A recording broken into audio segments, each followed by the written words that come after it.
Jamaah sedang solat tarawih dan Aisyah sekeyakinan seakidah yang kami muliakan. Marilah di awal perjumpaan kita pada malam yang berbahagia ini, kita memuja dan memuji Allah mempunyai alam semesta, Allah yang telah menitipkan kita kehidupan dan umur panjang, sehingga kita bisa berada pada malam 19 Ramadan, tempatnya di masjid tercinta ini. Berapa banyak orang-orang di antara kita yang sudah mendahului kita dan tidak bisa hidup dalam bulan suci Ramadan.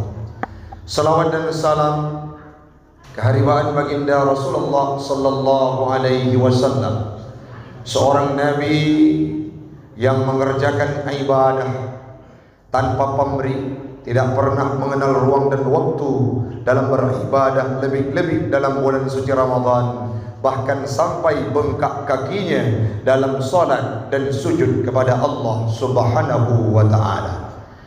Salawat dan salam kepada al dan sahabat beliau sekalian, alim ulama mutaqaddimin dan mutaakhirin yang muktabar kedua-duanya, yang kita hormati bersama, guru kita bersama, imam masjid yang kita cintai ini, jamaah sedang solat Aisyah dan tarawih sekeyakinan seakidah yang kami muliakan. Hamba Allah, ibu-ibu, bapak-bapak, adik-adik yang kami hormati, pada malam ini tanpa terasa kita sudah berada pada malam 19 Ramadan, yang pada waktu beberapa hari sebelumnya seolah-olah baru saja Ramadan itu tiba dalam kehidupan kita. Baru kemarin kita merasakan indahnya kalimat Subhun Quddusun Rabbuna wa Rabbul Malaikati Warruh yang dilantunkan oleh Bilal, seolah-olah baru beberapa hari kita hidup di dalamnya. Orang-orang yang merasakan hal tersebut adalah mereka-mereka yang mu'allakun qalbuhu bil ibadah, yang terpikat hatinya dengan ibadah, yang terpikat hatinya dengan ibadah kepada Allah, memperhambakan diri di hadapan Allah, lebih-lebih dalam bulan suci Ramadan. Adakah kita bayangkan hamba Allah, berapa banyak orang-orang di luar sana yang mereka berharap untuk bisa hidup dalam bulan suci Ramadan sampai malam 19, bahkan sampai malam takbir hari raya itu dikumandangkan, tetapi Allah berbicara lain. Berapa banyak orang-orang yang kita jumpai hari ini yang mereka sudah bisa hidup dalam bulan suci Ramadan tetapi tidak bisa beribadah layaknya yang lain. Kenapa? Karena Allah mengutuskan malaikat Israel untuk mencabut nyawa mereka, sehingga Ramadan ini tidak sempurna mereka laksanakan. Ada orang-orang yang tidak sakit, ada orang-orang yang tidak ada diagnosa apapun, tetapi saat pergi keluar untuk ibadah ke masjid, tepatnya pada siang hari, beliau ditabrak oleh mobil sehingga harus kembali ke hadirat Allah. Beberapa waktu yang lalu yang terjadi di kota Luxmawi. Apa yang ingin kita petik hamba Allah? Peluang kebaikan ini tidak semuanya didapatkan oleh orang-orang yang beribadah saja. Peluang beribadah, peluang yang diberikan oleh Allah dalam bulan suci Ramadan ini, walaupun kita berharap sebelum datangnya Ramadan, ya Rabb, hidupkan saya dalam bulan suci Ramadan 1443 Hijriah tahun ini.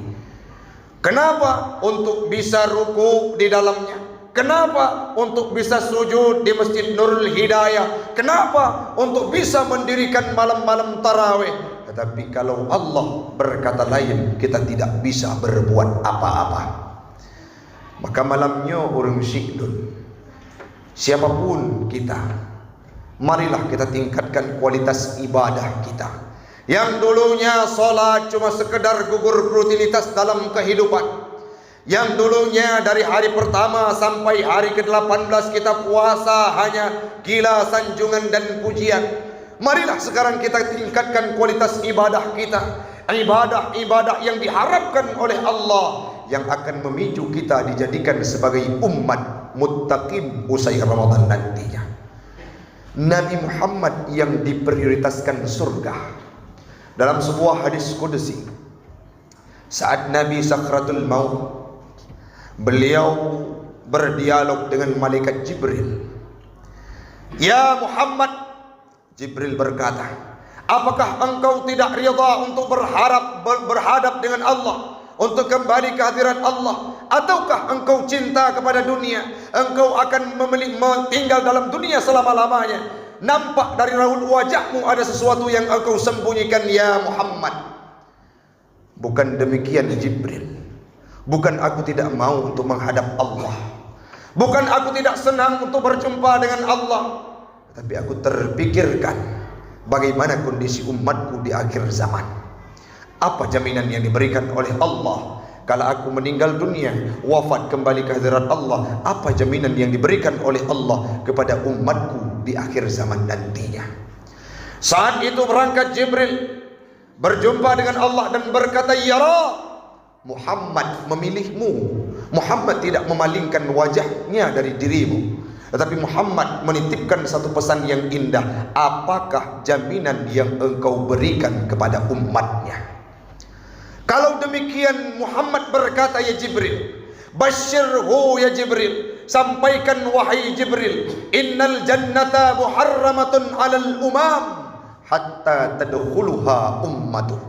Surga ini diharamkan, surga ini kuharamkan, kata Allah, kepada umat-umat yang lain, hatta tadkhuluha ummatu, sehingga umat Muhammad masuk dan menempati tempat salah satu di antara surga tersebut.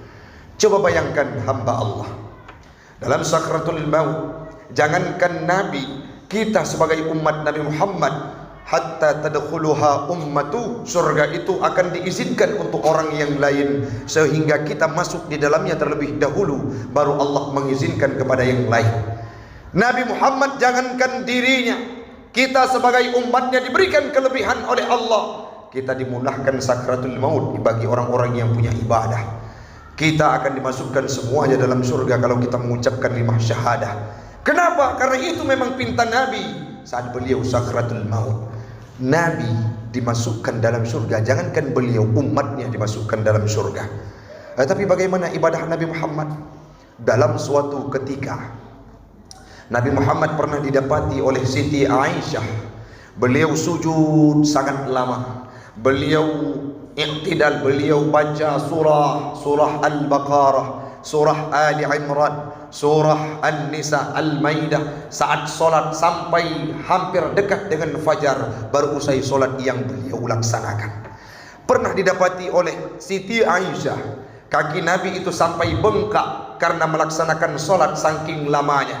Coba bayangkan baru 20 rakaat yang kita laksanakan solat tarawih, rasa penat pada kaki kita. Tapi bayangkan Nabi yang beribadah tidak mengenal ruang dan waktu. Jarang Nabi berada di rumah saat akhir-akhir Ramadan itu tiba. Beliau dijamin surga, punya kitab yaitu Al-Quran. Umatnya diprioritaskan surga hatta tadkhuluha ummatuh. Nabi Muhammad merupakan khatimun nabiyyin. Nabi Muhammad mampu memberikan syafaat kepada umatnya di yaumil qiyamah. Nabi Muhammad diberikan mukjizat terbesar yaitu Al-Quran. Tetapi Nabi Muhammad pula lah yang beribadah lebih kuat dari siapapun tanpa mengenal ruang dan waktu. Kita ibadah kadangkala pas-pasan, salat kadangkala hanya wajib saja, sedekah kita jarang, sujud kita tidak pernah, zikir kita kurang. Diberikan 1 bulan yakni Ramadan. Dalam Ramadan ini pula lah kita sia-siakan dan tidak mau beribadah. Padum muro ka Ramadan mi na tebayang tu. Padum juk alung baca Al-Quran. Padum muro ka Ramadan na tebayang tu. Padum le sedekah yang kalung juk. Atau kita berasumsi bahlong sedekah tu wateu raya. Padahal saat hari raya Idul Fitri itu sudah keluar dari Ramadan. Pahala yang diberikan oleh Allah berbeda sangat jauh dengan ibadah yang kita laksanakan dalam bulan suci Ramadan. Nyo mandum yang terpegah nyo akan merempok bagi hati-hati yang najiwa iman. Ada yang disampaikan oleh penceramah, orang-orang yang memberi nasihat, yang disampaikan oleh khatib dan dimanapun berada, akan mampu diterima untuk menyikapi Ramadan ini dan meningkatkan kualitas ibadah oleh orang-orang yang punya mata batin. Orang-orang yang fikir ke kuih loyang wate karab doro raya, orang-orang yang fikir ke ramarin, baje baru segala macam, wate karap to raya. Sibuk dengan hal-hal yang duniawi, tidak menghitung amalan ibadah yang dia kerjakan dalam bulan suci Ramadan. Mereka akan jauh panggang dari api. Takutnya Allah tidak menitipkan titel takwa terhadap kehidupan kita. Apa sih yang kita cari dalam dunia ini?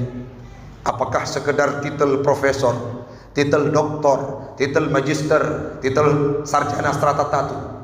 Sedangkan titel terbaik yang diberikan oleh Allah untuk pemuda muslim itu, untuk orang-orang yang memakai baju Islam itu, titel terbaik yang akan disandang oleh mereka adalah titel takwa yang diberikan karena kita beribadah dalam bulan suci Ramadan. Maka malam ini kehadiran kami semoga menjadi manfaat bagi siapapun. Marilah kita berjibaku.